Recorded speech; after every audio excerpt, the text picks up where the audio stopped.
أعوذ بالله من الشيطان الرجيم بسم الله الرحمن الرحيم.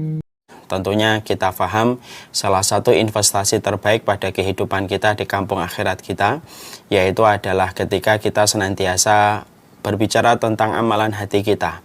Karena amalan hati itu memiliki potensi yang besar untuk memberatkan mizan kebaikan. Amalan hati itu menjadikan para malaikat begitu berat untuk mencatat dan untuk menuliskannya setiap waktu.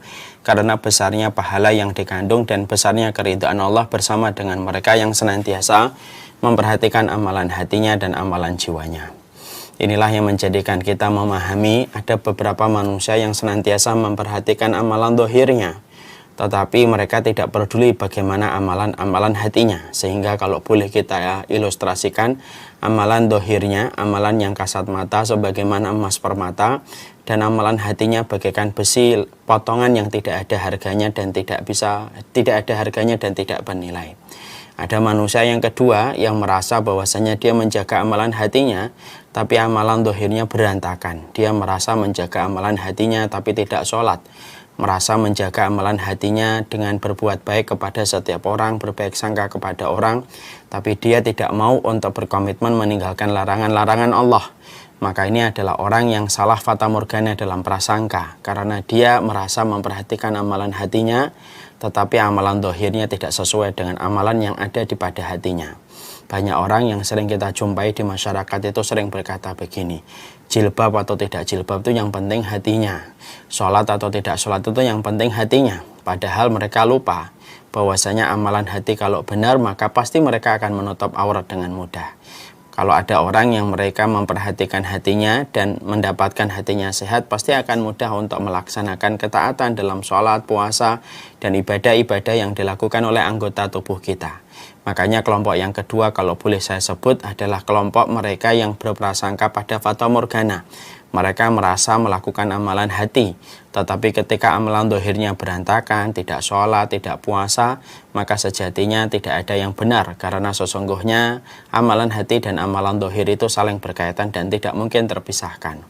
Ada kelompok yang ketiga, yaitu adalah kelompok mereka yang senantiasa memperhatikan amalan hatinya, karena mereka tahu bahwasanya Allah bersumpah berpuluh-puluh kali ketika menerangkan orang-orang yang senantiasa membersihkan hatinya dan membersihkan jiwanya. Ketika hatinya sehat, ketika jiwanya bersih, itulah yang menjadikan dia mudah melakukan amalan ketaatan. Dia mudah untuk menutup aurat, dia mudah untuk melaksanakan sholat, dia mudah untuk tersenyum, dia mudah untuk melakukan puasa-puasa yang wajib baginya dan yang sunnah. Semua itu tidak mungkin dilakukan kecuali kualitas hati yang bersih, kualitas jiwa yang bersih ketika selalu dirawat dalam kebaikan. Nah, inilah yang menjadikan kita mendeteksi diri kita ini pada kelompok yang mana. Jangan-jangan ada yang termasuk pada kelompok yang pertama, amalan dohirnya luar biasa bagaikan emas yang mahal harganya, tapi amalan hatinya berantakan bagaikan potongan besi yang tidak ada harganya. Atau jangan-jangan kita termasuk orang yang kedua, yang selalu berkoar-koar memperhatikan dan mengatakan pentingnya amalan hati, tetapi amalan dohirnya berantakan, dan ketika ditanya tidak pakai jilbab, tidak sholat karena berkata yang penting itu amalan hatinya. Atau yang ketiga, kita adalah orang yang senantiasa berusaha untuk menjaga amalan hati kita, menjaga amalan kebersihan jiwa kita, dan itu nampak pada seluruh ibadah-ibadah dohir yang kita lakukan dengan ringan. Ketika amalan hati itu kita bersihkan, maka sesungguhnya amalan dohir itu akan menjadi mudah dan ringan. Tahukah kita di mobil itu ada mesin? Kalau mesinnya ini kotor, ini akan mempengaruhi laju dari mobil tersebut. Akhirnya laju mobil tersebut menjadi sulit untuk kencang disebabkan karena kotoran-kotoran yang ada pada mesinnya ketika mungkin jarang untuk dibersihkan dan diservis pada bengkel-bengkel resminya. Maka ketika mobil ini dibawa ke bengkel, dibersihkan, dibuka semuanya, kapnya dibuka, semuanya dibuka, dibersihkan, lalu yang kotor-kotor dari sisa-sisa bensin yang terkadang mungkin oktahnya tidak terlalu kuat, tidak terlalu tinggi sampai meninggalkan bekas dibersihkan, maka yang terjadi adalah mobil kita menjadi kencang kembali, menjadi nyaman untuk kita naiki, disebabkan mesin-mesinnya, kaki-kakinya dibersihkan dari berbagai macam pengotornya. Maka itulah yang kita dapatkan. Berarti kaitannya antara amalan dohir dengan amalan hati itu kuat betul. Kalau amalan hatinya sudah dibersihkan, rajin untuk dirawat, maka pasti amalan dohirnya itu akan terikut menjadi baik pula. Dan itulah sejatinya yang penting dan itulah sejatinya yang benar. Karena jangan dipisahkan antara amalan dohir dengan amalan batin. Banyak orang dengan berbagai macam dalih, banyak manusia dengan berbagai macam pembenaran dan berbagai macam narasi suka sekali memisahkan antara amalan dohir dengan amalan batin. Seakan-akan amalan dohir dan amalan batin itu sejatinya terpisah-pisah. Dan akhirnya mereka mendiskreditkan mereka yang melakukan ketaatan ketika mereka melecehkan orang yang melakukan ketaatan dengan berkata, ketaatan kayak gitu tapi hatinya tidak bersih. Padahal pada dasarnya untuk menutupi mungkin kekurangan dan kelemahan dirinya sembari mereka merendahkan orang. Padahal kita paham amalan dohir kalau benar melahirkan amalan hati kalau benar melahirkan amalan dohir yang benar.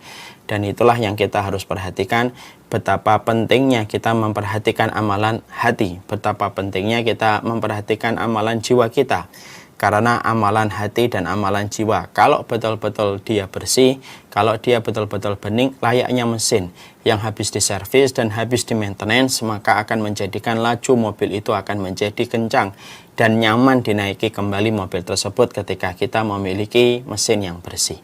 Dan itulah yang menjadikan kita harus paham, membersihkan hati itu sama dengan kayak membersihkan mesin mobil kita supaya nyaman kita pakai. Cuma yang kita harus mengerti, membersihkan mesin mobil itu harus pakai ilmu. Maka sama, membersihkan hati kita dan membersihkan jiwa kita pun harus memakai ilmu.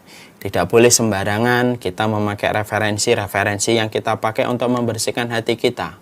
Banyak manusia karena mereka tidak paham tentang ilmu, mereka kurang mengerti tentang referensi dan literasi di dalam Islam, mereka akhirnya mencoba mengambil referensi-referensi yang mereka comot pada agama-agama selain Islam.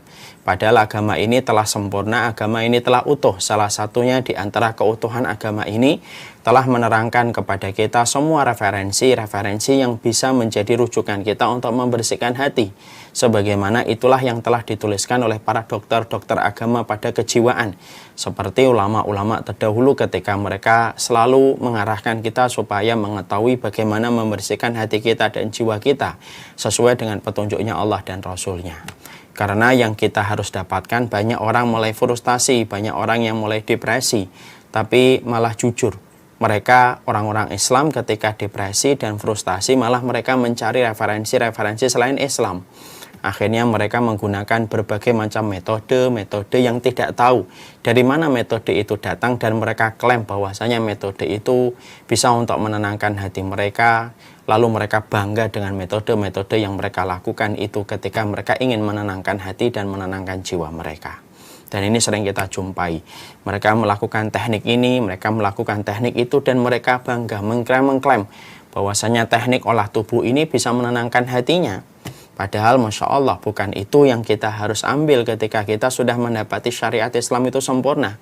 Ketika kita mendapati syariat Islam ini telah sempurna, Allah itu sudah memberikan kepada kita apa yang menjadi referensi dan bisa menjadi racikan obat. Bagaimana menenangkan hati kita, menenangkan jiwa kita. Karena sesungguhnya salah satu fungsi Allah menurunkan syariat ini pada kehidupan kita untuk memberikan kepuasan hati dan batin kita ketika mengikuti sesuai dengan petunjuk yang Allah berikan.